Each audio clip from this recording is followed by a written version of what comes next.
മലപ്പുറം മദ്യദുരന്തത്തിൽ കൂടുതൽ പേർക്ക് വിഷബാധ വിതച്ച വാണിയമ്പലം കള്ളുഷാപ്പിനെതിരെ നേരത്തെ തന്നെ ജനരോഷം ശക്തമായിരുന്നു. 25 വർഷം മുമ്പ് പ്രവർത്തനം ആരംഭിച്ച ഷാപ്പ് നാട്ടുകാരുടെ സ്വൈര ജീവിതത്തിന് തന്നെ ഭീഷണിയായിരുന്നുവെന്ന് പ്രദേശവാസികൾ പറഞ്ഞു.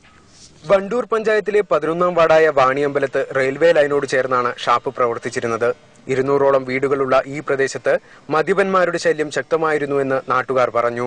വണ്ടൂർ കാളികാവ് റോഡിൽ നിന്നും 50 മീറ്റർ അകലെയായിരുന്ന ഷാപ്പ് സമയക്രമം പാലിക്കാതെയാണ് പ്രവർത്തിച്ചിരുന്നതെന്നും നാട്ടുകാർ ആരോപിക്കുന്നു. ജനങ്ങൾക്ക് വളരെയധികം ബുദ്ധിമുട്ടാണ്. ഇതിലെ വഴിയാത്രക്കാരും സമീപത്ത് പാർക്കുന്ന ആൾക്കാർക്കും ഒക്കെ ഇത് വളരെയധികം ബുദ്ധിമുട്ടാണ്. കാരണം മദ്യപിച്ചു കഴിഞ്ഞാൽ പിന്നെ പറയേണ്ടതും പ്രവർത്തിക്കേണ്ടതും അടിപിടി, അതുപോലെ ഈ റോയിലിൽ വീടുകളില്ലാത്തതുകൊണ്ട് പിടിച്ചുപറി, അതുപോലെയുള്ള കാര്യങ്ങളൊക്കെ ഇതിനു മുമ്പ് ഇവിടെ നടന്നിട്ടുണ്ട്. ഞമ്മക്ക് ഞാൻ അതിന്റെ അപ്പുറം ബുദ്ധിമുട്ട് പറയാനില്ല. അത്രയും വളരെയധികം ബുദ്ധിമുട്ടിയാണ്.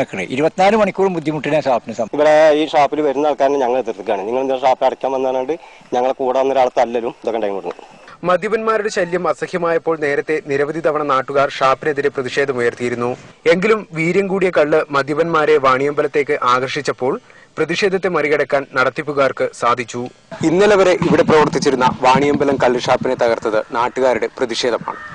എന്നാൽ ദുരന്തം ഉണ്ടാകുമ്പോഴുണ്ടാകുന്ന പ്രതിഷേധമല്ല, ഇത് ചരിത്രമെന്നെഴുതിയ തിരിച്ചറിവാണ് സമൂഹത്തിനുണ്ടാകേണ്ടത്.